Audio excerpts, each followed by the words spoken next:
معلوم پیارے بھائی دوستو، اللہ تبارک و تعالیٰ نے ان آیات میں ارشاد فرمایا اے دنیا کے انسانوں، اللہ رب العالمین کے ساتھ کسی دوسرے کو شریک نہ ٹھہراؤ، اللہ کے ساتھ کسی غیر کو اللہ کے برابر نہ کھڑا کرو۔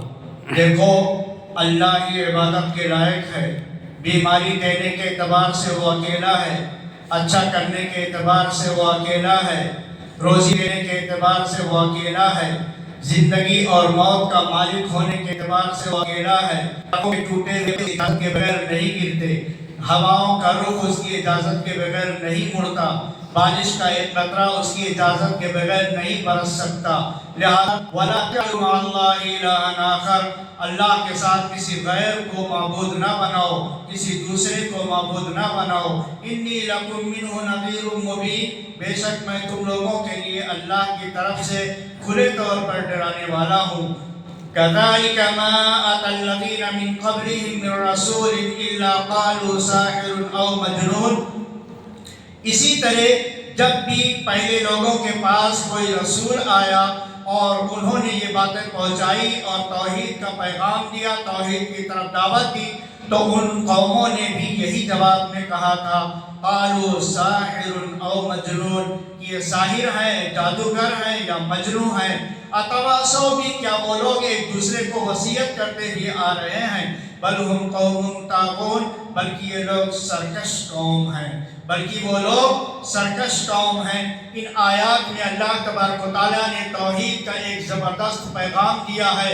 انسان کو اپنی زندگی میں آنے والے تمام حالات کے بارے میں یہ عقیدہ اور ایمان رکھنا چاہیے کہ اس کی اجازت کے بغیر درخت کا ٹوٹا ہوا پتا نہیں گرتا زمین پر، اس کے اجازت کے بغیر پہاڑوں کے بیچ میں، پتھر کے بیچ میں پائی جانے والی چیونٹی مر نہیں سکتی۔ لہٰذا اللہ تبارک و تعالیٰ کو ایک مانا جائے، اللہ کی قدرت پر ایمان لایا جائے۔ قدرت، طاقت، قوت اور اللہ تبارک و تعالیٰ ہی عبادت کے لائق ہے۔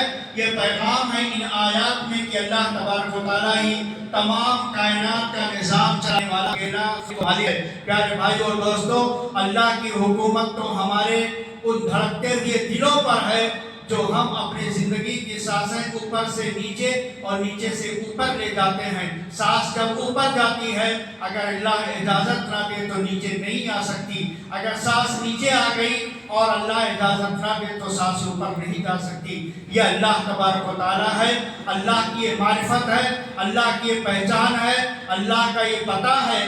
لہٰذا ہمیں اور آپ کو اللہ تبارک و تعالیٰ کو پہچاننا چاہیے، اللہ کی طاقت اور قوت اور قدرت کو پہچاننا چاہیے اور اسی پر ایمان رکھتے ہوئے اسی کی ذات پر بھروسہ کرنا چاہیے۔